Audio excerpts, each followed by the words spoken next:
Today our sixth and last part of this. Thank you for you listen my video. Thanks again. Chapter 31 Found and Lost Again. Now to return to Tom and Becky's share in the picnic. They tripped along the murky aisles with the rest of the company, visiting the familiar wonders of the cave. Wonders dubbed with rather over-descriptive names such as the drawing room, the cathedral, Aladdin's palace, and so on. Presently, the hide-and-seek frolicking began, and Tom and Becky engaged in it with zeal until the exertion began to grow a trifle worrisome. Then they wandered down a sinuous avenue holding their candles aloft and reading the tangled web-work of names, dates, post office addresses and mottos with which the rocky walls had been frescoed, in the candle smoke still drifting along, and talking. They scarcely noticed that they were now in a part of the cave whose walls were not frescoed. They smoked their own names under an overhanging shelf and moved on. Presently, they came to a place where a little stream of water trickling over a ledge and carrying a limestone sediment with it had in the slow dragging ages formed a laced and ruffled Niagara in gleaming and imperishable stone. Tom squeezed his small body behind it in order to illuminate it. For Becky's gratification, he found that it curtained a sort of steep natural stairway, which was enclosed between narrow walls, and at once the ambition to be a discoverer seized him. Becky responded to his call, and they made a smoke mark for future guidance and started upon their quest. They wound this way and that far down into the secret depths of the cave, made another mark, and branched off in search of novelties to tell the upper world about. In one place they found a spacious cavern from whose ceiling depended a multitude of shining stalactites of the length and circumference of a man's leg. They walked all about it, wondering and admiring, and presently left it by one of the numerous passages that opened into it. This shortly brought them to a bewitching spring whose basin was encrusted with a frostwork of glittering crystals. It was in the midst of a cavern whose walls were supported by many fantastic pillars, which had been formed by the joining of great altites and dolomites. Together, the result of the ceaseless water drip of centuries under the roof, vast knots of bats had packed themselves together, thousands in a bunch.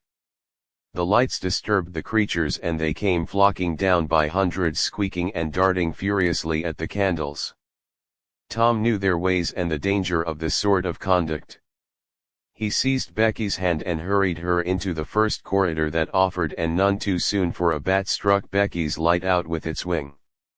While she was passing out of the cavern, the bats chased the children a good distance, but the fugitives plunged into every new passage that offered, and at last got rid of the perilous things. Tom found a subterranean lake shortly, which stretched its dim length away until its shape was lost in the shadows.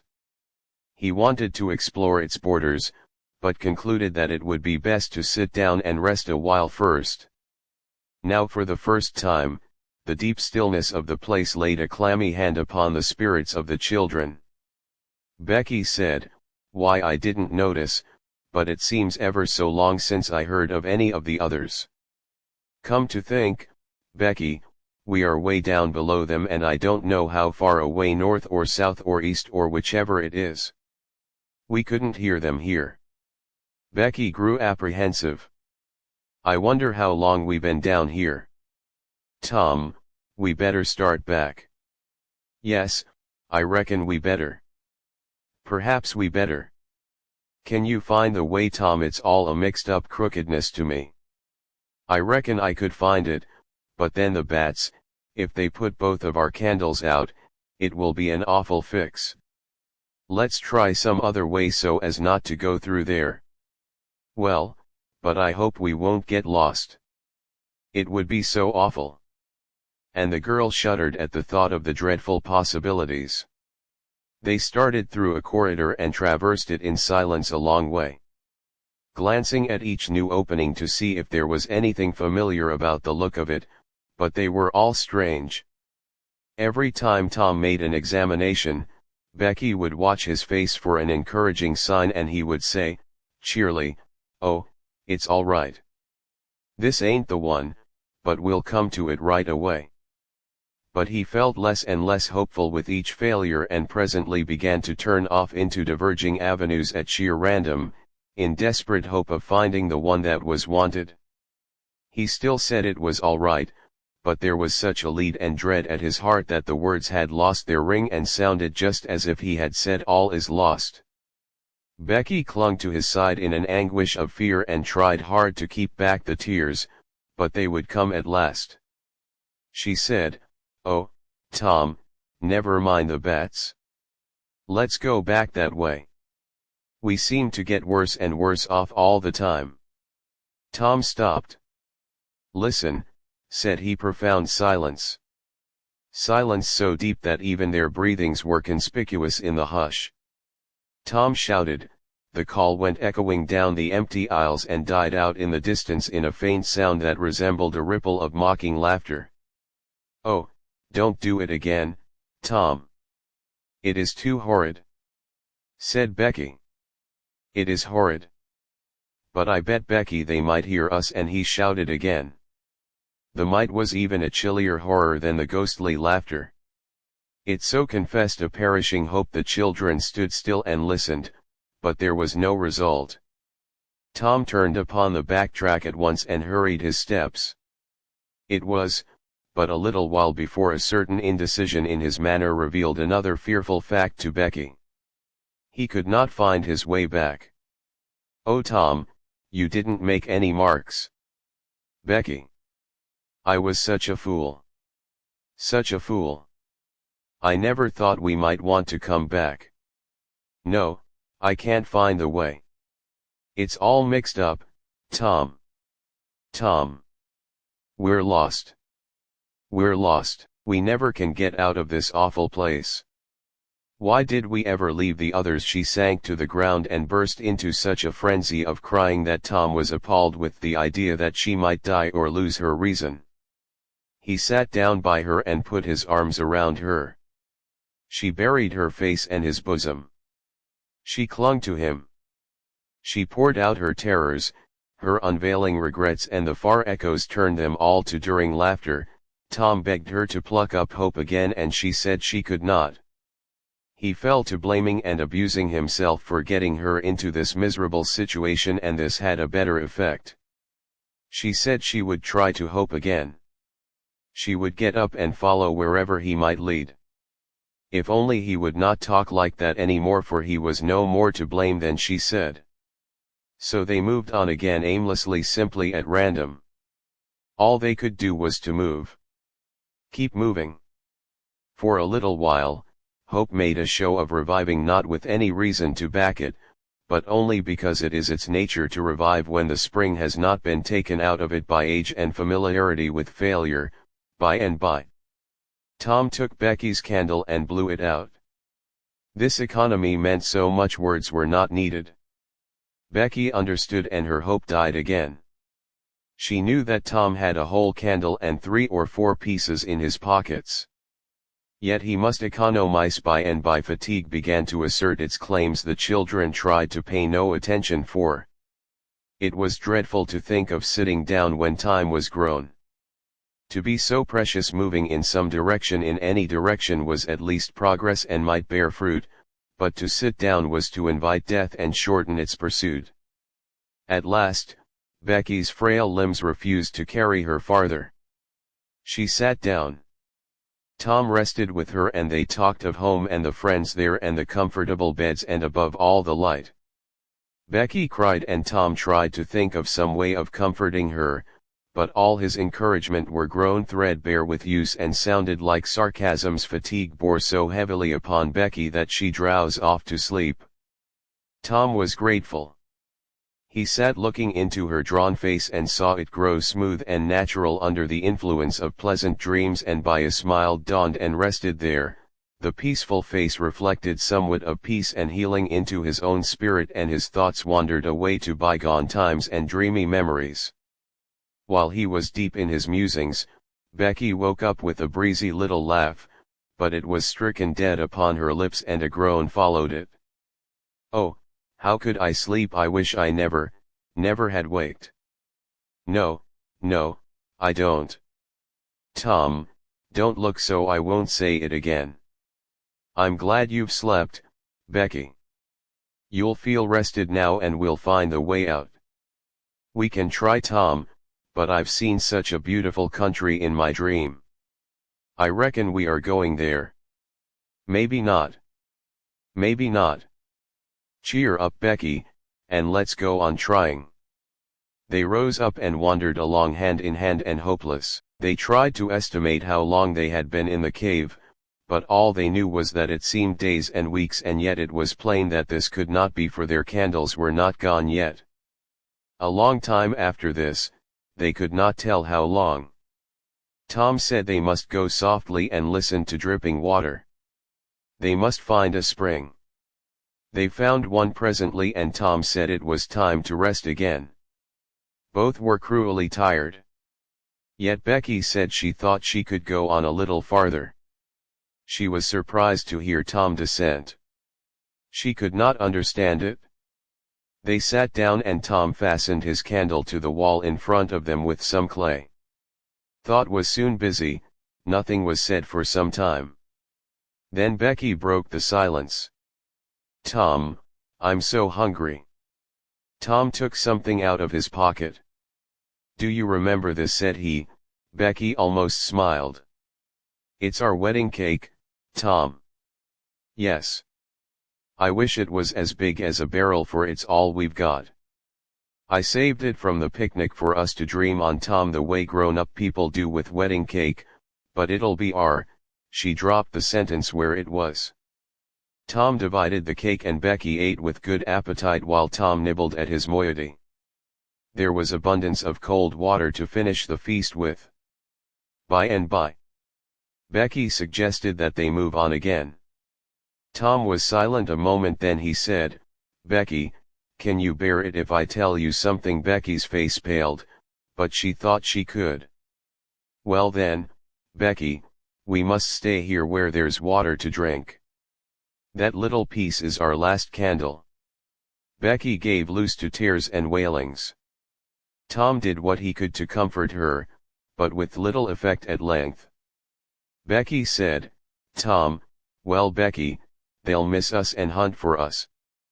Yes, they will. Certainly they will. Maybe they're hunting for us now, Tom. Why, I reckon maybe they are. I hope they are. When would they miss us, Tom? When they get back to the boat. I reckon, Tom, it might be dark then. Would they notice we hadn't come? I don't know. But anyway, your mother would miss you as soon as they got home. A frightened look in Becky's face brought Tom to his senses, and he saw that he had made a blunder. Becky was not to have gone home that night. The children became silent and thoughtful. In a moment, a new burst of grief from Becky showed Tom that the thing in his mind had struck hers also, that the Sabbath morning might be half spent before Mrs. Thatcher discovered that Becky was not at Mrs. Harper's. The children fastened their eyes upon their bit of candle and watched it melt slowly and piously away. Saw the half-inch of wick stand alone at last.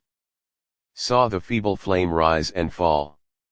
Climb the thin column of smoke, linger at its top a moment, and then the horror of utter darkness reigned. How long afterward it was that Becky came to a slow consciousness that she was crying in Tom's neither could tell. All that they knew was that after what seemed a mighty stretch of time, both awoke out of a dead stupor of sleep and resumed their miseries once more. Tom said it might be Sunday now, maybe Monday. He tried to get Becky to talk, but her sorrows were too oppressive. All her hopes were gone. Tom said that they must have been missed long ago, and no doubt the search was going on. He would shout and maybe someone would come. He tried it, but in the darkness, the distant echo sounded so hideously that he tried it no more. The hours wasted away and hunger came to torment the captives again. A portion of Tom's half of the cake was left. They divided and ate it, but they seemed hungrier than before. The poor morsel of food only whetted desire. By and by Tom said, "Did you hear that?" Both held their breath and listened. There was a sound like the faintest far-off shout instantly. Tom answered it and leading Becky by the hand started groping down the corridor in its direction. Presently he listened again. Again. The sound was heard and apparently a little nearer. "It's them," said Tom, "they're coming. Come along. Becky, we're all right now." The joy of the prisoners was almost overwhelming. Their speed was slow. However, because pitfalls were somewhat common and had to be guarded against, they shortly came to one and had to stop. It might be 3 feet deep, it might be 100. There was no passing it. At any rate, Tom got down on his breast and reached as far down as he could. No bottom. They must stay there and wait until the searchers came. They listened. Evidently the distant shoutings were growing more distant. A moment or two more and they have gone altogether. The heart-sinking misery of it. Tom whooped until he was hoarse, but it was of no use. He talked hopefully to Becky, but an age of anxious waiting passed and no sounds came again. The children groped their way back to the spring. The weary time dragged on. They slept again and awoke, famished and woe-stricken. Tom believed it must be Tuesday by this time. Now an idea struck him. There were some side passages near at hand. It would be better to explore some of these than bear the weight of the heavy time in idleness. He took a kite line from his pocket, tied it to a projection, and he and Becky started Tom and the lead unwinding the line as he groped along. At the end of 20 paces, the corridor ended in a jumping-off place. Tom got down on his knees and felt below, and then as far around the corner as he could reach with his hands. Conveniently, he made an effort to stretch yet a little farther to the right, and at that moment, not 20 yards away, a human hand holding a candle appeared from behind a rock. Tom lifted up a glorious and instantly that hand was followed by the body. It belonged to Jinjo's. Tom was paralyzed. He could not move. He was vastly gratified. The next moment to see the Spaniard take to his heels and get himself out of sight. Get wondered that Joe had not recognized his voice and come over and killed him for testifying in court, but the echoes must have disguised the voice without doubt. That was it. He reasoned. Tom's fright weakened every muscle in his body. He said to himself that if he had strength enough to get back to the spring, he would stay there and nothing should tempt him to run the risk of meeting Injun Joe again. He was careful to keep from Becky what it was he had seen. He told her he had only shouted for luck, but hunger and wretchedness rise superior to fears in the long run. Another tedious wait at the spring and another long sleep brought changes. The children awoke, tortured with a raging hunger. Tom believed that it must be Wednesday or Thursday or even Friday or Saturday now, and that the search had been given over. He proposed to explore another passage he felt willing to risk in Injun Joe and all other terrors, but Becky was very weak. She had sunk into a dreary apathy and would not be roused. She said she would wait now where she was and die. It would not be long. She told Tom to go with his kite line and explore if he chose, but she implored him to come back every little while and speak to her, and she made him promise that when the awful time came, he would stay by her and hold her hand until all was over. Tom kissed her with a choking sensation in his throat and made a show of being confident of finding the searchers or an escape from the cave.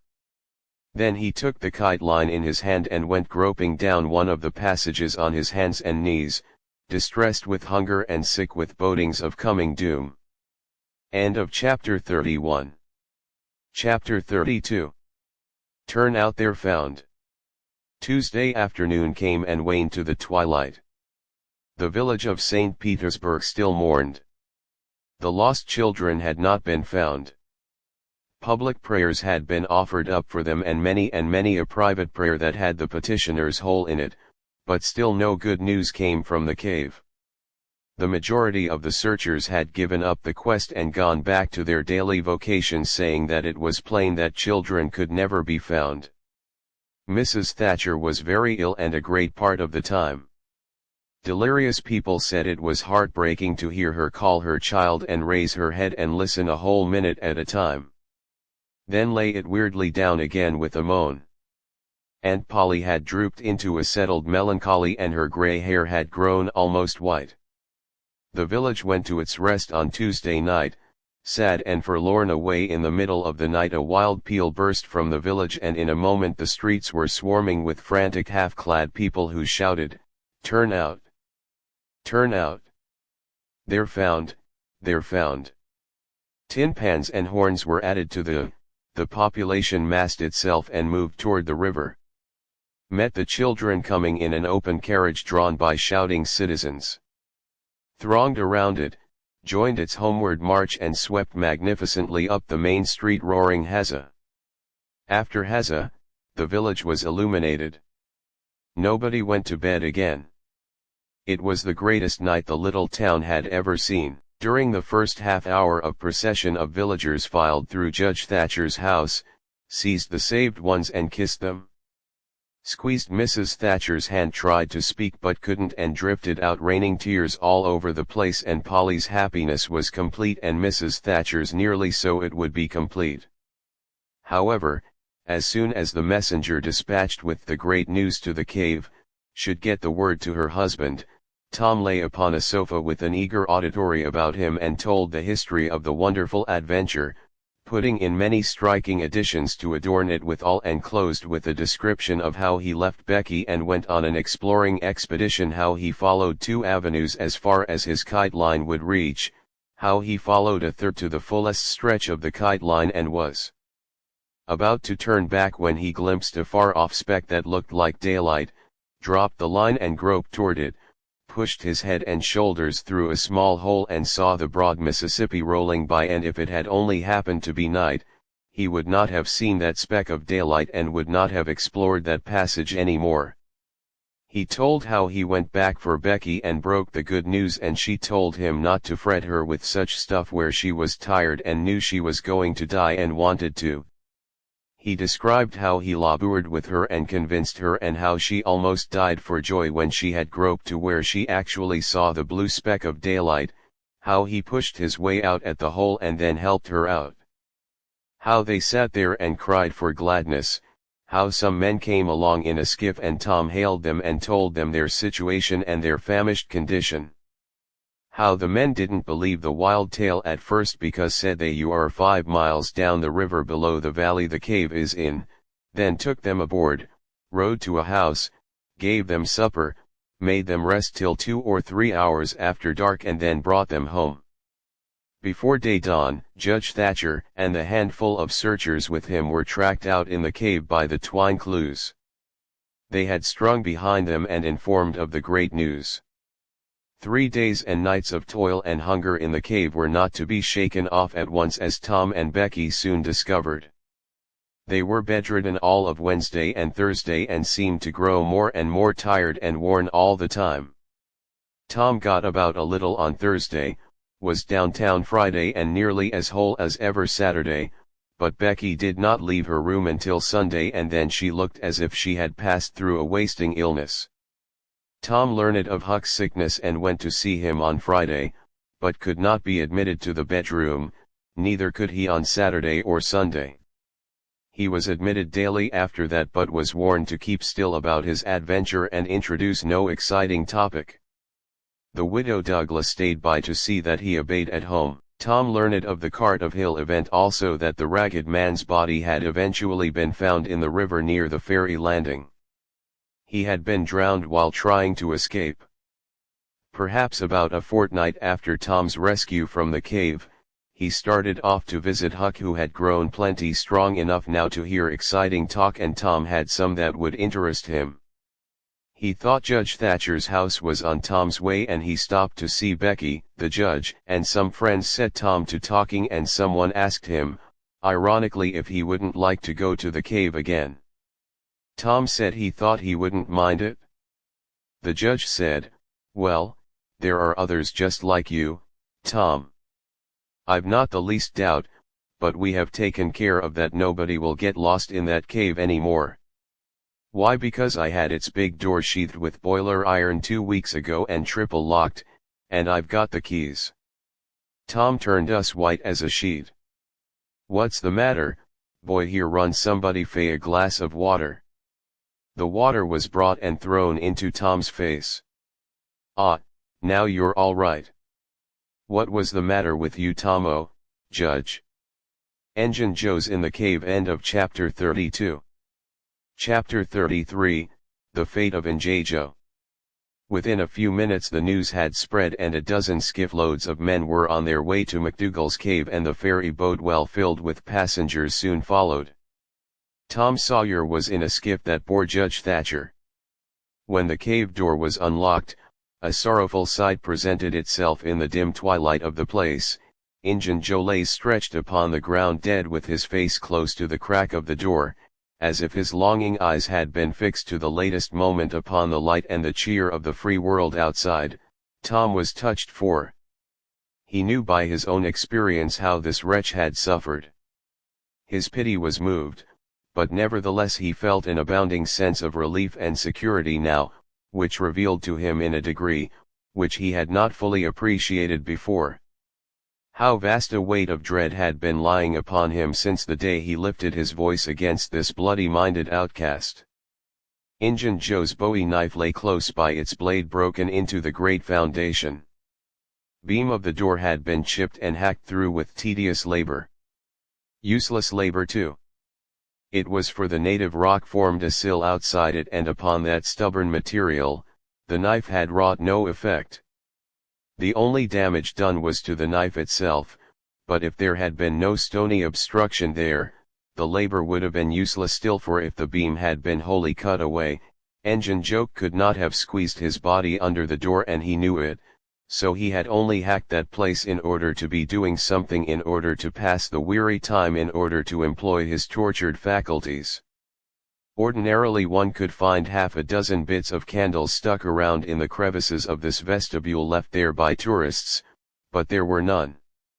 Now the prisoner had searched them out and eaten them. He had also contrived to catch a few bats, and these also he had eaten, leaving only their claws. The poor unfortunate had starved to death in one place near at hand. A mite had been slowly growing up from the ground for ages, builded by the water drip from a tight overhead. The captive had broken off thistle mite, and upon the stump had placed a stone wherein he had scooped a shallow hollow to catch the precious drop that fell once in every 3 minutes with the dreary regularity of a clock tick, a dessert spoonful once in 24 hours. That drop was falling when the pyramids were new, when Troy fell, when the foundations of Rome were laid, when Christ was crucified, when the conqueror created the British Empire, when Columbus sailed, when the massacre at Lexington was news. It is falling now. It will still be falling when all these things shall have sunk down the afternoon of history and the twilight of tradition, and been swallowed up in the thick night of oblivion. Has everything a purpose and a mission? Did this drop fall patiently during 5,000 years to be ready for this flitting human insect's need, and has it another important object to accomplish 10,000 years to come? No matter, it is many and many a years since the hapless half-breed scooped out the stone to catch the priceless drops, but to this day, the tourist stares longest at that pathetic stone and that slow-dropping water when he comes to see the wonders of McDougal's cave. And Joe's cup stands first in the list of the cavern's marvels. Even Aladdin's palace cannot rival it. Njejo was buried near the mouth of the cave, and people flocked there in boats and wagons from the towns and from all the farms and hamlets for 7 miles around. They brought their children and all sorts of provisions, and confessed that they had had almost as satisfactory a time at the as they could have had at the hanging. This funeral stopped the further growth of one thing, the petition to the governor for Njejo's pardon. The petition had been largely signed. Many tearful and eloquent meetings had been held and a committee of sappy women been appointed to go in deep mourning and wail around the governor and implore him to be a merciful ass and trample his duty underfoot Injun. Joe was believed to have killed 5 citizens of the village. But what of that?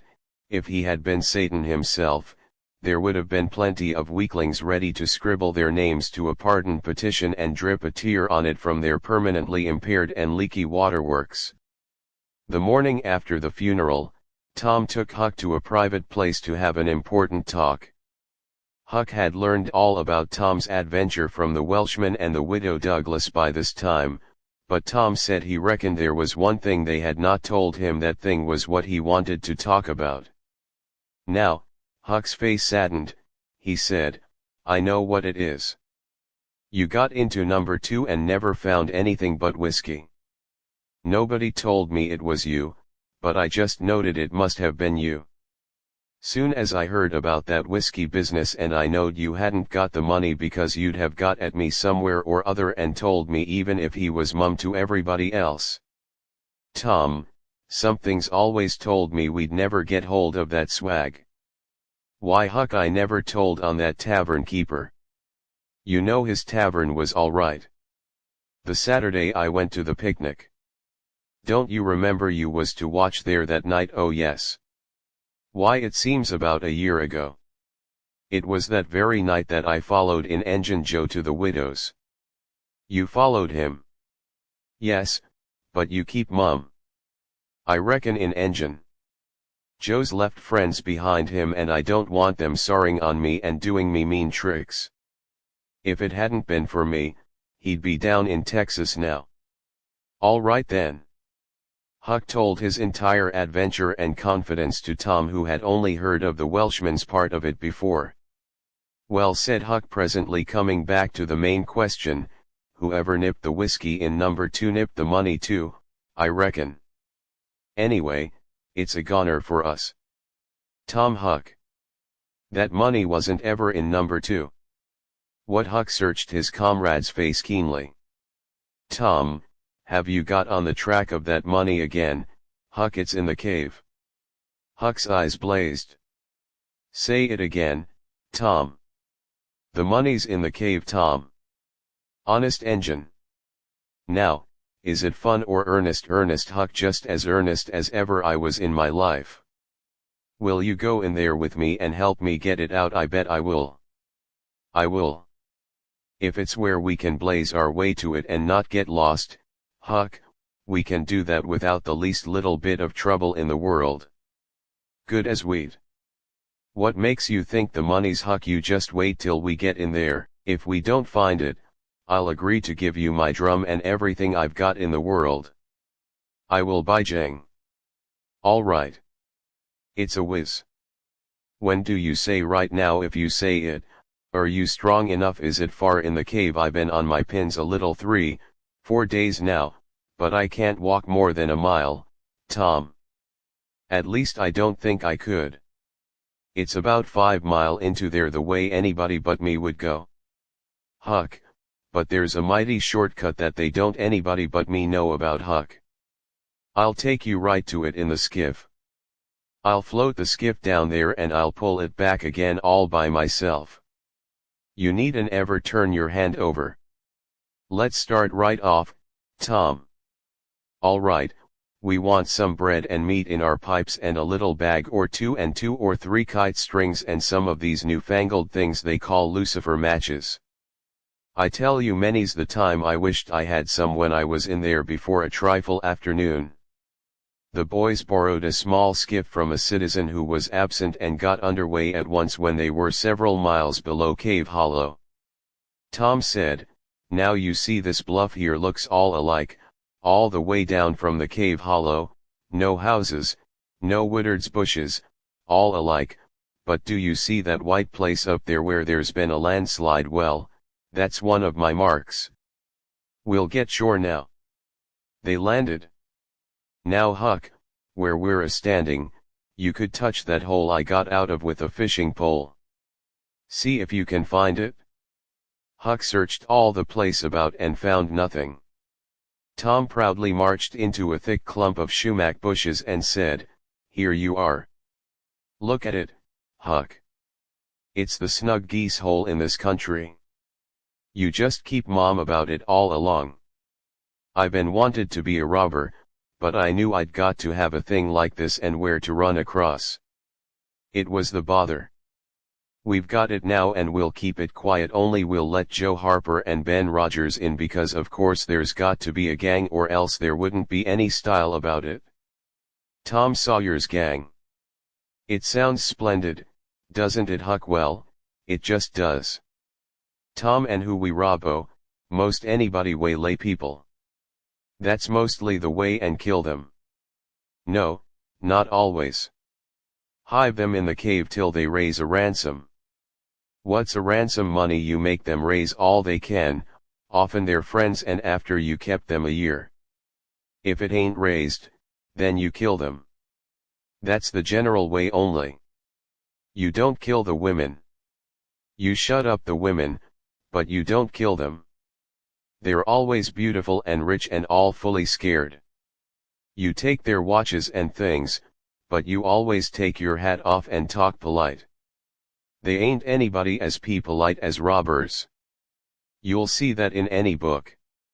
Well, the women get to loving you, and after they been in the cave a week or 2 weeks, they stop crying, and after that you couldn't get them to leave. If you drove them out, they turn right around, come back. It's so in all the books. Why, it's really bully, Tom. I believe it's better than to be a pirate. Yes, it's better in some ways because it's close to home and circuses and all that. By this time everything was ready and the boys entered the hole, Tom and the lead. They toiled their way to the farther end of the tunnel, then made their spliced kite strings fast and moved on a few steps, brought them to the spring, and Tom felt a shudder quiver all through him. He showed Huck the fragment of candlewick perched on a lump of clay against the wall and described how he and Becky had watched the flames struggle and expire. The boys began to quiet down to whispers now, for the stillness and gloom of the place oppressed their spirits. They went on and presently entered and followed Tom's other corridors until they reached the jumping-off place. The candles revealed the fact that it was not really a precipice, but only a steep clay hill, 20 or 30 feet high. Tom whispered, "Now I'll show you something, Huck." He held his candle aloft and said, "Look as far around the corner as you can. Do you see that there on the big rock over yonder, down with the candle smoke? Tom, it's a cross now. Where's your number 2 under the cross? Hey, right yonder's where I saw Indian Joe poke up his candle." Huck stared at the mystic sign a while and then said with a shaky voice, "Tom, let's get out of here." "What, and leave the treasure?" "Yes, leave it. Indian Joe's ghost is round about there, certain." "No, it ain't, Huck." "No, it ain't.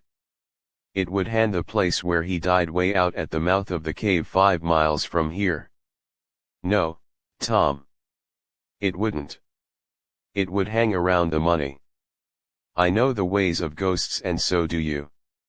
Tom began to fear that Huck was right. Misgivings gathered in his mind, but presently an idea occurred to him. "Look here, Tuck, what fools we're making of ourselves. Engine. Joe's ghost ain't going to come round where there's a cross." The point was well taken. It had its effect. "Tom, I didn't think of that, but that's so it's luck for us. That cross is, I reckon we'll climb down there and have a hunt for that box." Tom went first, cutting rude steps in the clay hill as he descended. Huck followed. 4 avenues opened out of the small cavern, which the great rock stood in. The boys examined 3 of them with no result.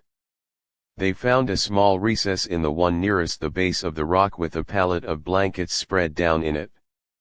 Also an old suspender, some bacon rind and the well-gnawed bones of 2 or 3 fowls, but there was no money box.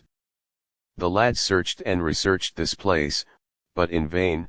"Tom said," he said, "under the cross, Well, this comes nearest to being under the cross.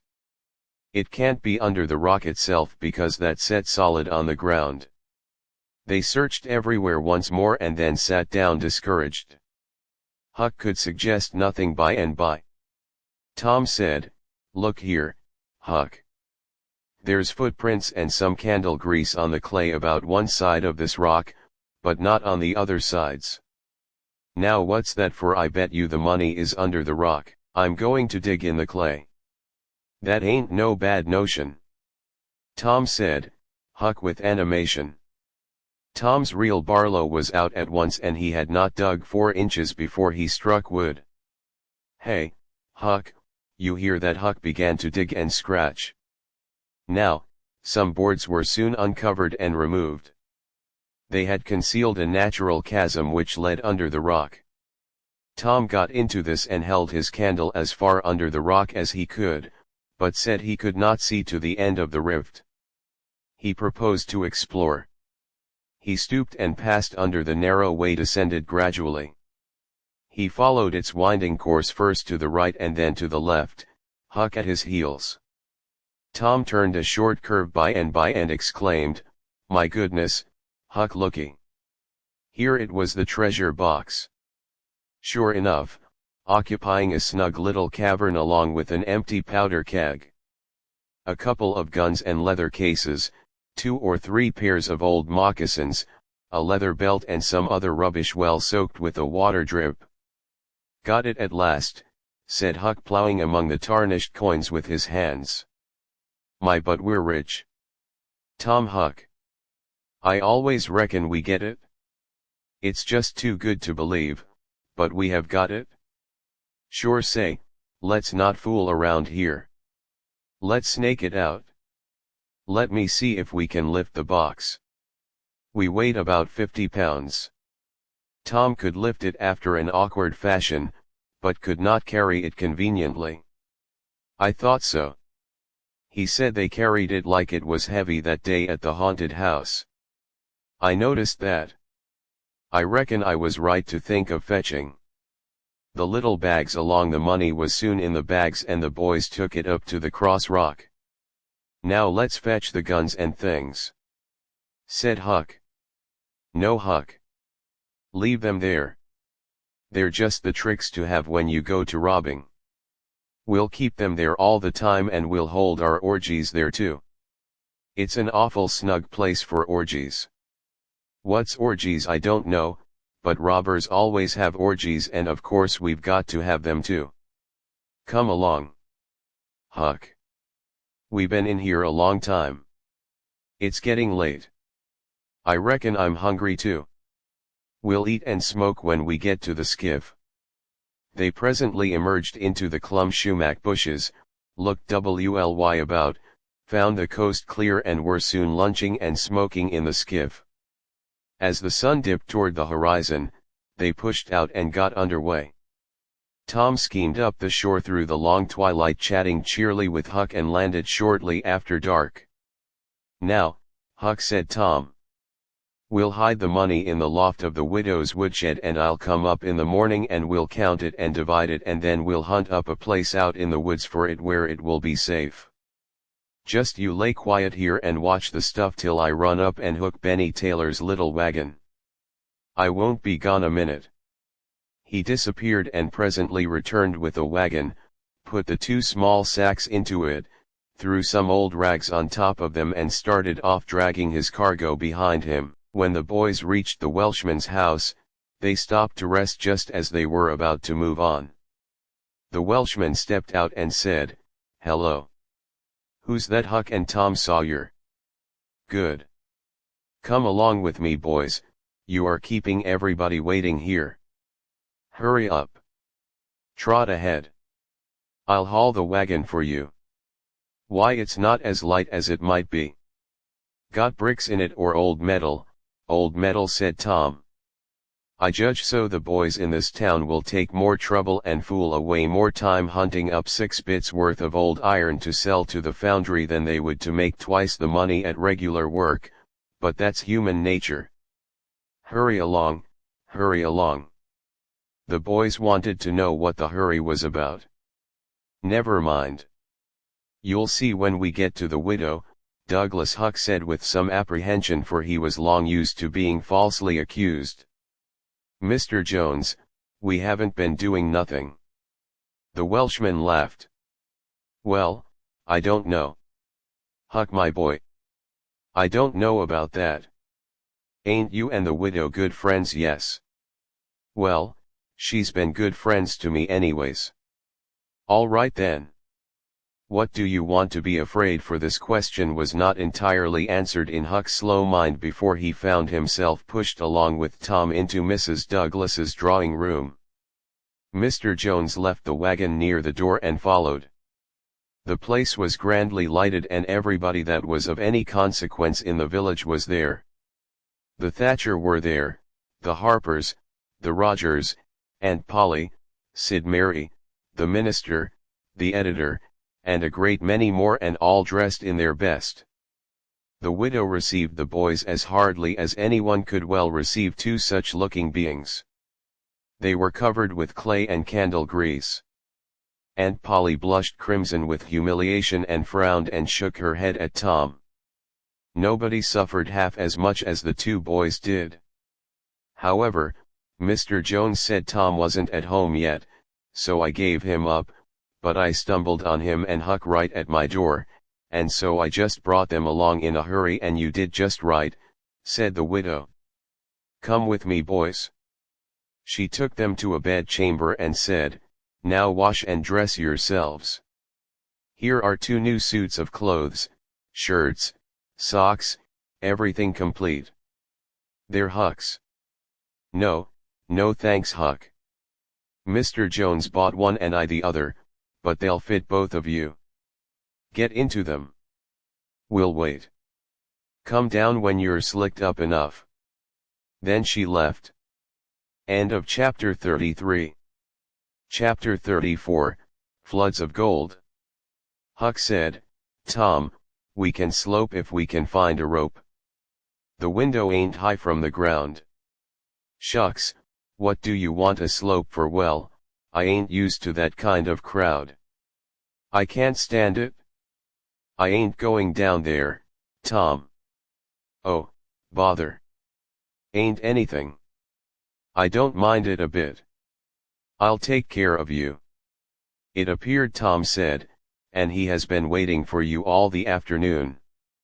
Mary got your Sunday clothes ready and everybody's been fretting about you. Say, ain't this grease and clay on your clothes now, Mr. City? You just tend to your own business. What's all this blowout about? Anyway, it's one of the widow's parties that she's always having this time. It's for the Welshman and his sons on account of that scrape. They helped her out of the other night and say, I can tell you something if you want to know. Well, why, old Mr. Jones is going to try to spring something on the people here tonight, but I overheard him tell Andy today about it as a secret, but I reckon it's not much of a secret. Now everybody knows the widow too, for all she tries to let on. She don't. Mr. Jones was bound. Huck should be here, couldn't get along with his grand secret without Huck's secret about what Sid about Huck tracking the robbers to the widow's. I reckon Mr. Jones was going to make a grand time over his surprise, but I bet you it will drop pretty flat. Sid chuckled in a very contented and satisfied way. Sid, was it you that told? Oh, never mind who it was. Somebody told, that's enough, Sid. There's only one person in this town mean enough to do that, and that's you. If you'd been in Huck's place, you'd have sneaked down the hill and never told anybody on the robbers. You can't do any but mean things, and you can't bear to see anybody praise for doing good ones there. No thanks. As the widow says, and Tom cuffed Sid's ears and helped him to the door with several kicks. Now go and tell Addie if you dare, and tomorrow you'll catch it. Some minutes later, the widow's guests were at the supper table and a dozen children were propped up at little side tables in the same room after the fashion of that country. In that day, At the proper time, Mr. Jones made his little speech in which he thanked the widow for the honor she was doing himself and his sons, but said that there was another person whose modesty and so forth and so on. He sprung his secret about Huck's share in the adventure in the finest dramatic manner he was master of, but the surprise at occasion was largely counterfeit and not as glamorous and effusive as it might have been under happier circumstances. However, the widow made a pretty fair show of astonishment and heaped so many compliments and so much gratitude upon Huck that he almost forgot the nearly intolerable discomfort of his new clothes in the entirely intolerable discomfort of being set up as a target for everybody's gaze and everybody's laud. The widow said she meant to give Huck a home under her roof and have him educated, and that when she could spare the money, she would start him in business in a modest way. Tom's chance was come. He said, "Huck, don't need it. Huck's rich." Nothing but a heavy strain upon the good manners of the company kept back the due and proper complimentary laugh at this pleasant joke, but the silence was a little awkward. Tom broke it. "Huck's got money. Maybe you don't believe it, but he's got lots of it. Oh, you need and smile, I reckon I can show you. You just wait a minute."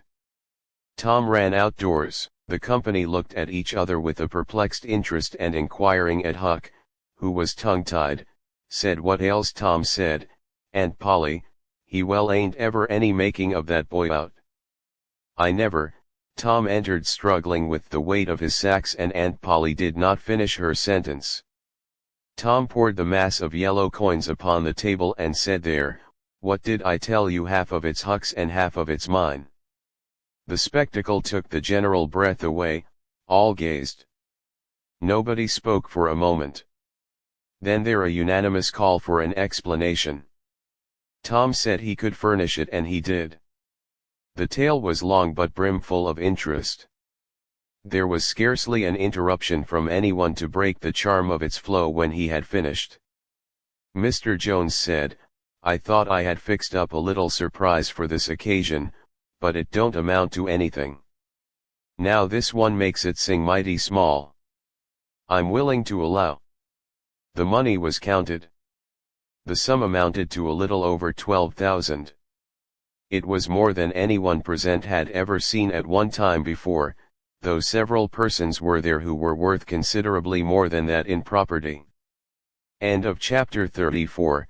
Chapter 35, Respectable Huck joins the gang. The reader may rest satisfied that Tom's and Huck's windfall made a mighty stir in the poor little village of St. Petersburg, so vast to some all in actual cash seemed next to incredible.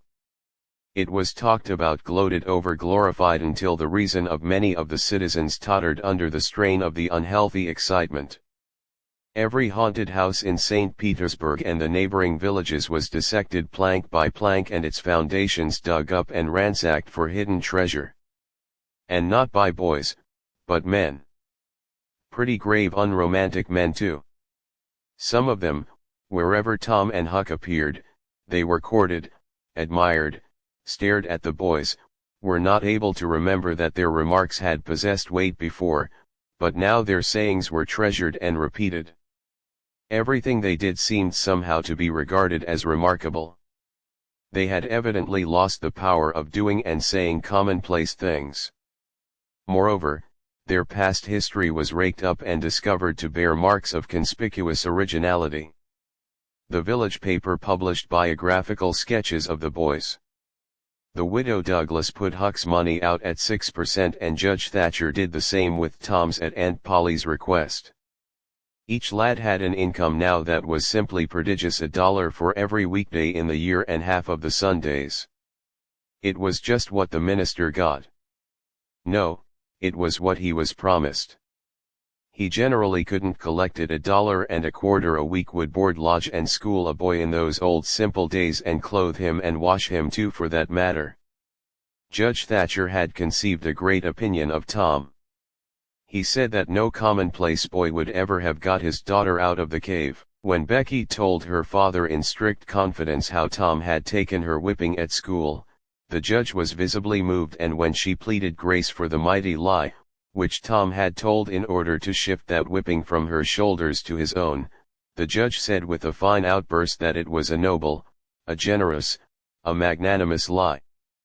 A lie that was worthy to hold up its head and march down through history breast to breast with George Washington's lauded truth about the hatchet. Becky thought her father had never looked so tall and so superb as when he walked the floor and stamped his foot and said that she went straight off and told Tom about it.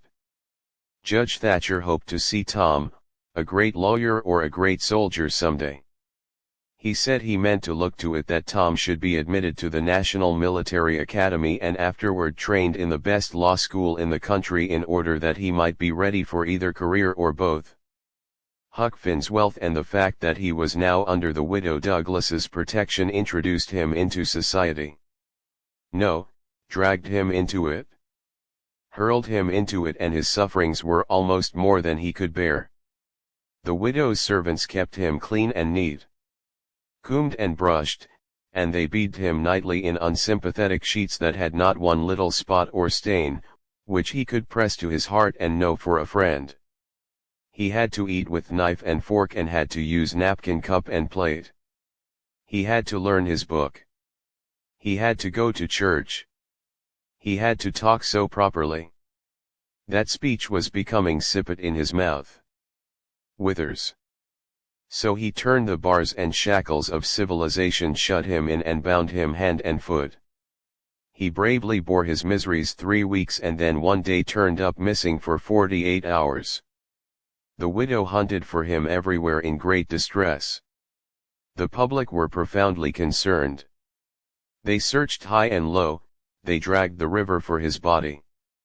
Early the third morning, Tom Sawyer wisely went poking among some old empty hogsheads down behind the abandoned slaughterhouse.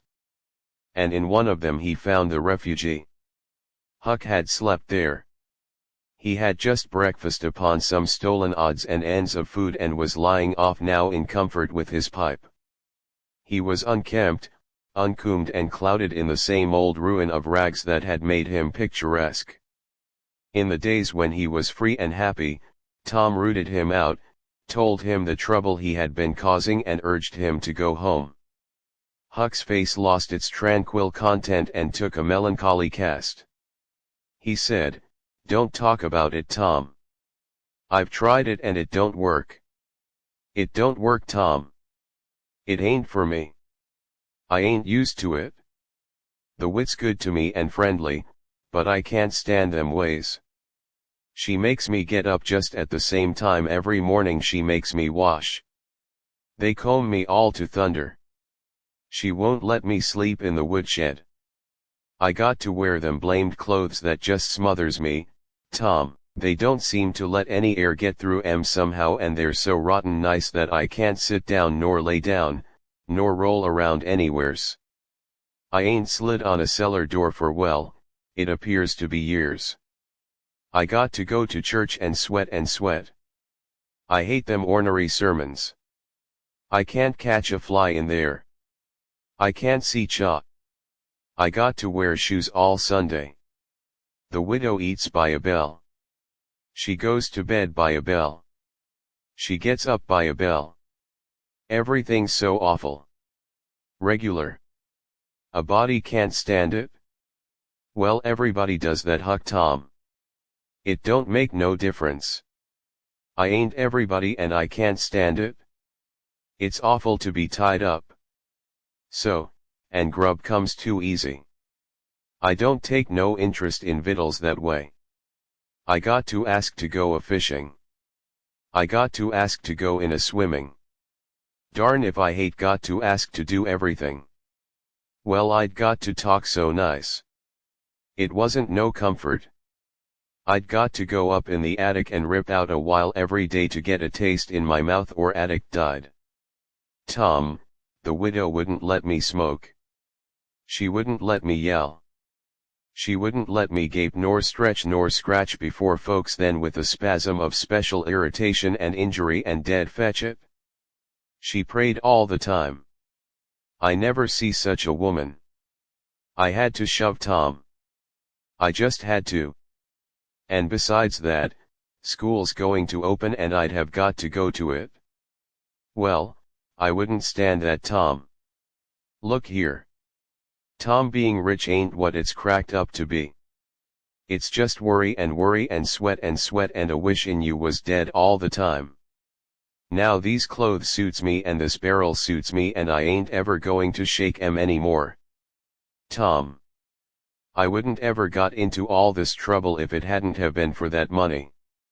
Now you just take my share of it along with urine and give me a 10-cent, or sometimes not many times, because I don't give a da for a thing thou it's tolerable hard to get. And you go and beg off for me with a widder. Oh, how you know I can't do that? Tain't fair. Besides, if you'll try this thing just a while longer, you'll come to like it. Like it, yes. The way I'd like a hot stove if I was to set on it long enough. No, Tom, I won't be rich and I won't live in them. Cussed, smother houses. I like the woods and the river and hogsheads, and I'll stick to 'em too. Blame it all. Just as we've got guns and a cave and all just fixed to rob here.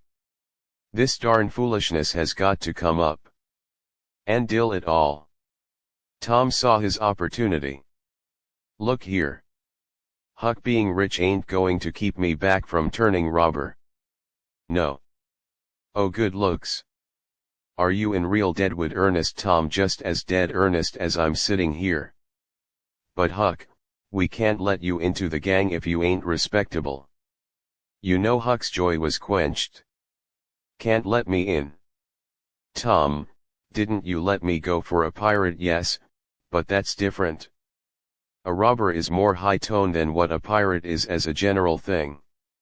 In most countries they're awful high up in the nobility, dukes and such. Now Tom, ain't you always been friendly to me? You wouldn't have shut me out, would you, Tom? You wouldn't do that now, would you, Tom? Huck, I wouldn't want to, and I don't want to. But what would people say? Why, they'd say Tom Sawyer's gang pretty low characters in it. They'd mean you, Huck. You wouldn't like that, and I wouldn't. Huck was silent for some time, engaged in a mental struggle. And finally he said, well, I'll go back to the widow for a month and tackle it and see if I can come to stand it, if you'll let me belong to the gang, Tom. All right, Huck, it's a whiz. Come along, old chap, and I'll ask the widow to let up on you a little. Huck, will you, Tom? Now will you? That's good if she'll let up on some of the roughest things. I'll smoke private and cuss private and crowd through or bust. When you're going to start the gang and turn robbers? Oh, right off. We'll get the boys together and have the initiation tonight. Maybe have the witch have the initiation. What's that? It's to swear to stand by one another and never tell the gang secrets. Even if you're chopped all to flinders and kill anybody and all his family that hurts. One of the gang that's gay, that's mighty gay. Tom, I tell you. Well, I bet it is. And all that swearing's got to be done at midnight in the lonesome awful place you can find. A haunted house is the best. And they're all ripped up now. Well, midnight's good anyway, Tom. Yes. So it is, and you've got to swear on a coffin and sign it with blood.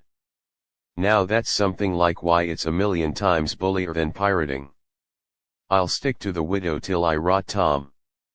And if I get to be regular ripper of a robber and everybody talking about it, I reckon she'll be proud. She snaked me in out of the wet. Conclusion. So end of this chronicle, it being strictly a history of a boy. It must stop here. The story could not go much further without becoming the history of a man. When one writes a novel about grown people, he knows exactly where to stop, that is with a marriage. But when he writes of juveniles, he must stop where he best can. Most of the characters that perform in this book still live and are prosperous and happy. Someday it may seem worthwhile to take up the story of the younger ones again and see what sort of men and women they turned out to be. Therefore, it will be wisest not to reveal any of that part of their lives at present. The end. This is the end of the Adventures of Tom Sawyer by Mark Twain. Dear listener, thank and please like, share and subscribe my channel.